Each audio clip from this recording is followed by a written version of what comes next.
유언에 따라 요압 장군과 시므이를 처단했습니다. 또 자신의 이복 형이었지만 반란을 모의해서 자기 대신 아버지의 권력을 차지하려고 했던 아도니아도 제거했습니다. 사실 아도니아는 죽이려고 하지 않았죠. 죽일 생각이 없었습니다. 그런데 아버지의 마지막 후궁이었던 아비삭을 자신의 처로 달라고 한 바람에 이건 아니다. 이건 천하의 못된 놈이고 아직도 모종에 꿍꿍이가 있다 그래서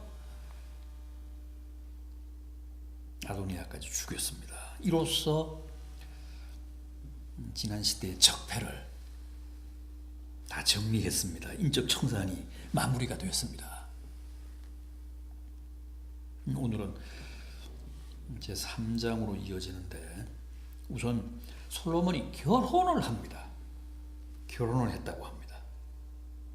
한 나라의 군주가 됐으니까 왕후가 있어야죠.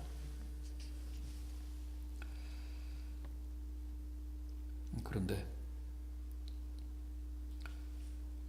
자기가 사랑하는 사람을 만나서 왕후로 삼은 게 아니라 어떻게 했다고요?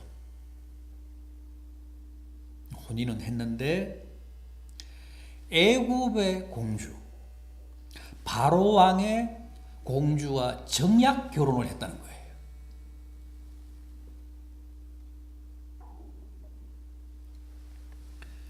이것은 우선 당시 솔로몬이 물려받은 다윗 왕국의 위상을 말합니다. 대국인 애굽과 동맹을 맺고 또 애굽의 공주와 혼인관계를 맺을 만큼 당시 이스라엘의 위상이 높았다는 거죠.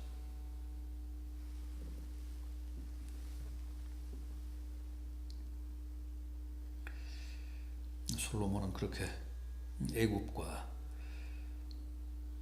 혼인관계를 맺음으로써 애굽과 동맹을 맺음으로써 이스라엘의 안보를 더욱 굳건히 하고 또 자신의 왕권도 더욱 공고히 했습니다. 사실 그 시대는 모든 나라들이 다 그런 식으로 정략 결혼을 통해서 왕국의 안보를 담보했기 때문에 솔로몬의 경우도 우리가 전혀 이해할 수 없는 그런 특이한 경우라고는 말할 수 없습니다. 그럼에도 불구하고 이스라엘은 원래 자폰을 하면 안 되잖아요. 이방 결혼을 하면 안 되지 않습니까? 하나님의 택하심을 입은 선민으로서 율법이 자폰을 엄격하게 금하고 있잖아요.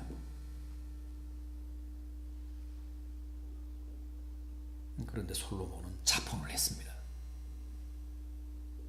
첫 혼인관계를 애굽과 맺었습니다. 정략적으로. 이게 문제가 없지 않다. 실제 이런 식의 이방 여인과의 혼인을 하면서 솔로몬이 뒤에 가면 후에 가면 우상숭배에 빠지잖아요. 그래서 하나님 앞에서 큰 과오를 범합니다. 또 이렇게 처음부터 애굽 공주와 이방 결혼을 한 것을 계기로 솔로몬이 뒤에도 후에도 수많은 이방 여인들을 후궁과 첩으로 삼습니다. 솔로몬은 후궁이 700명, 첩이 300명, 합이 1000명이었습니다. 그런데 대부분 다 이방 여인들이에요. 대부분 다 이방 여인들과 정략 결혼을 하고 혼인관계를 맺은 그런 경우입니다.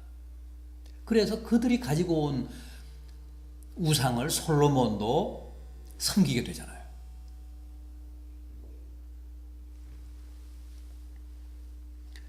그게 바로 자폰이 가져다 준 치명적인 해악이고 또 죄악이었습니다. 어쨌든 그렇게 해서 솔로몬이 첫 혼인 관계를 애굽과 맺습니다. 솔로몬의 집권 초기에는 아직 성전이 없었습니다. 아직 성전을 짓기 전이잖아요. 또 왕궁도 없었습니다. 다윗 왕궁밖에 없어. 아버지가 쓰던 좀 초라한 다윗 왕궁. 처음에는 이제 그 다윗 성에서 지냈습니다. 그리고 성전도 없었기 때문에 산당 수준의 예배처에서 하나님을 경배했습니다. 여기 나오는 산당은 무슨 뭐 우상을 숭배하는 그런 뭐 처소라기보다는 하나님께 제사 드리던 곳입니다. 성전이 없었기 때문에 전국에 있는 그 산당을 통해 산당 수준의 작은 제단을 통해서 하나님을 경배했습니다.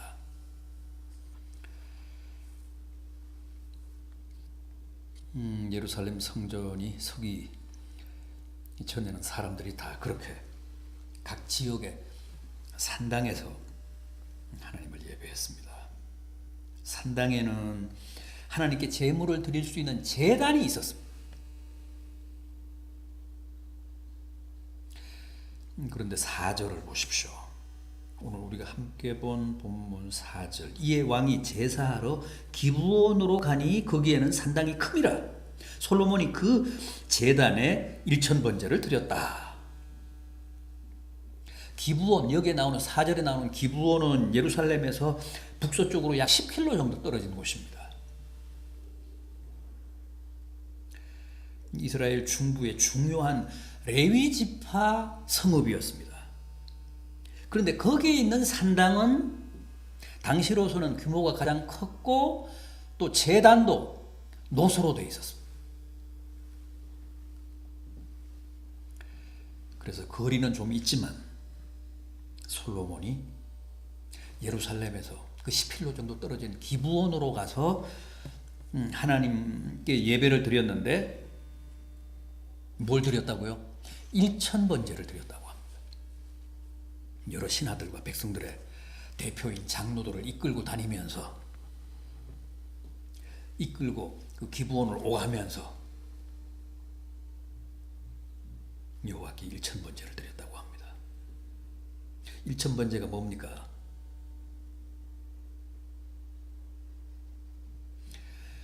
히브리어 원어로는 엘레프 올로트라고 하는데, 엘레프 올로트.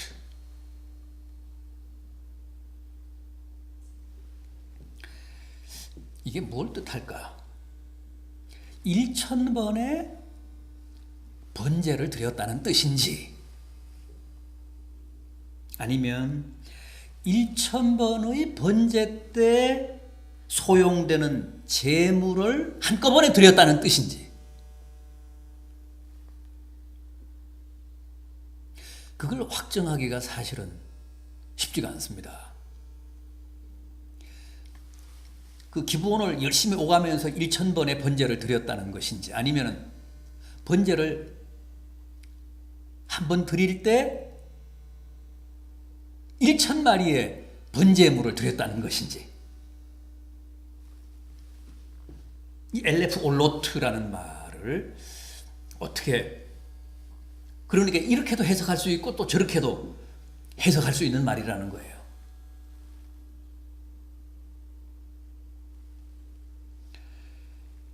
그러나 상식적으로는, 일반적으로는 당연히 1000번제 그러면 1000번의 번제를 드렸다는 뜻으로 해석하는 게 자연스럽습니다. 저는 개인적으로 그쪽입니다. 1000번 드릴 수 있는 번제물 짐승을 한꺼번에 드렸다? 왕이 번제를 드릴 때는 당연히 가장 비싼 번제물 가운데 가장 비싼 그 수소, 황소를 드렸습니다. 왜냐하면 그 생활 수준에 맞춰서 드리는 거기 때문에 당연히 가장 고가의 그 번제물을 드렸을 거예요. 황소, 수소. 그리고 번제라는 제사는 여러분 아시다시피 제단 숯불에 짐승을 통째로 다 태워서 바치는 제사예요.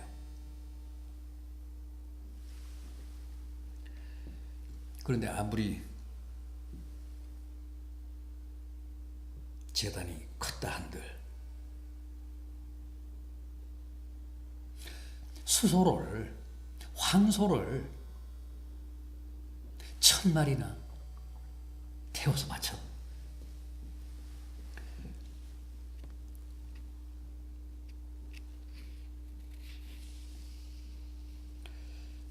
저는 그렇게 해석하는 데는 무리가 있다고 생각을 합니다.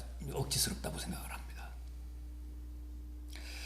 더구나 지금 솔로몬은 처음 통치를 시작하면서 하나님의 도우심을 간절히 빌고 바라는 마음에서 또 하나님의 뜻에 순종하며 헌신하겠다는 결단으로 제사를 드리면서 무슨 자신의 엄청난 부나 권력을 시위하는 것도 아니고 한꺼번에 1000마리의 황소를 태워서 하나님께 바쳤다. 그건 좀 현실성이 떨어집니다. 그 기간이 얼마나 걸렸는지는 모르지만 저는 1000마리의 번제물을 한꺼번에 다 드린 게 아니라 매번 드리면서 1000번의 제사를 바쳤다.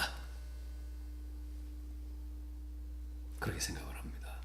그래서 하나님이 그 솔로몬의 제사의 1000번제에 감동을 받으사 꿈에 나타나셨다는 거 아니에요. 5절 하반절을 보십시오. 하나님이 이르시되 내가 내게 무엇을 줄고 너는 구하라. 솔로몬의 간절함과 상상을 초월하는 1000번제의 번제가 1000번의 번제가 하나님의 마음을 움직인 겁니다.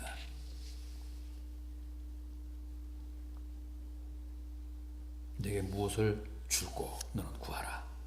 솔로몬이 무엇을 구했습니까? 무엇을 구했다고 합니까? 7절 이하를 보십시오. 나의 하나님 여호와여, 주께서 종으로 종의 아버지 다윗을 대신하여 왕이 되게 하셨사오나 종은 작은 아이라 출입할 줄을 알지 못하고 주께서 택하신 백성 가운데 있나이다.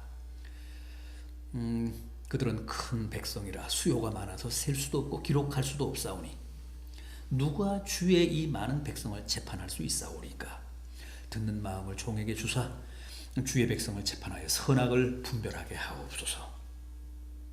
물론 솔로몬은 이때 20대 전후, 20세 전후, 그러니까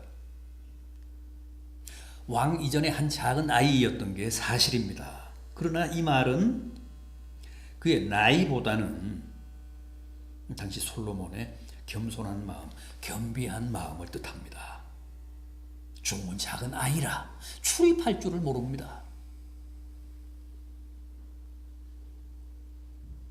출입할 줄 모른다는 얘기는 자기는 아직 경험도 없고 마음도 약하고 여러 가지로 미숙하고 연약해서 제대로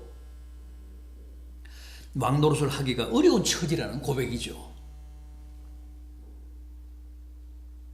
그런데도 자기는 지금 택하신 백성들 가운데 있나이다 그럽니다. 당장 백성들을 치리해야 할 왕의 지위에 있습니다.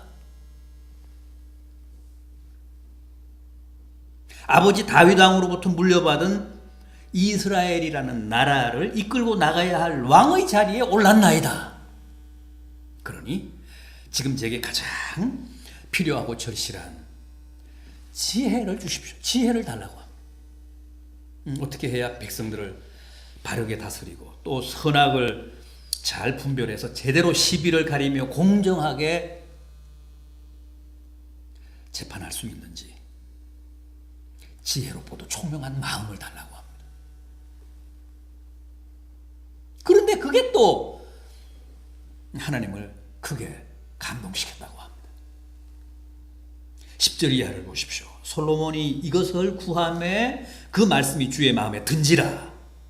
이에 하나님이 그에게 이르시되 내가 이것을 구하도다. 자기를 위하여 장수하기를 구하지 아니하며 부도 구하지 아니하며 자기 원수의 생명을 멸하기도 구하지 아니하고 오직 송사를 듣고 분별하는 지혜를 구하였으니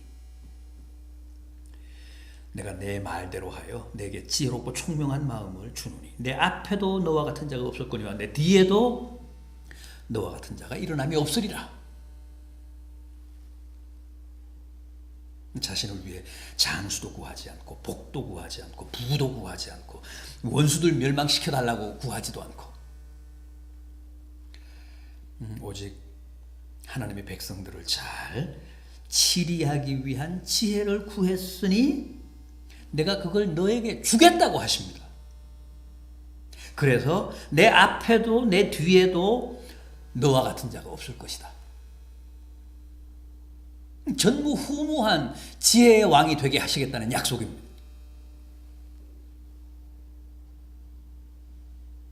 그리고 너의 그 소원이 가상하고 기특해서 너가 구하지 않은 것, 부귀와 영광까지도 영화까지도 보너스로 주마.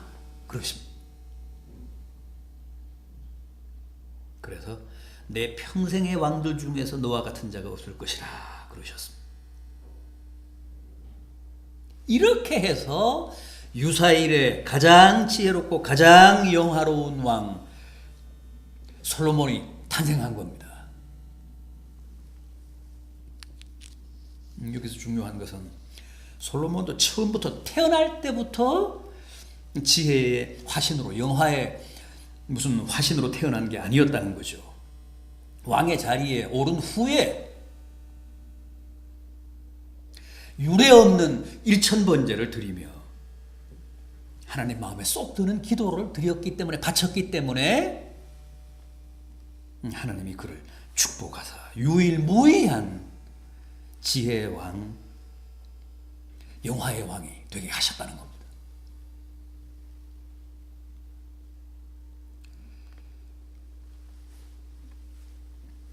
우리가 하나님만 감동시키면, 하나님이 우리를 기뻐하시기만 하면 얼마든지 우리도 놀라운 하나님의 은혜와 축복을 누릴 수 있습니다. 보십시오. 하나님을 기쁘시게 하니까 구하지도 않은 것까지도 막 주시잖아요.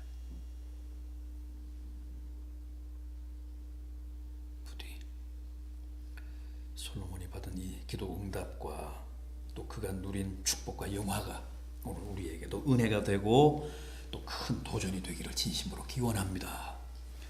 기도하시겠습니다. 주님.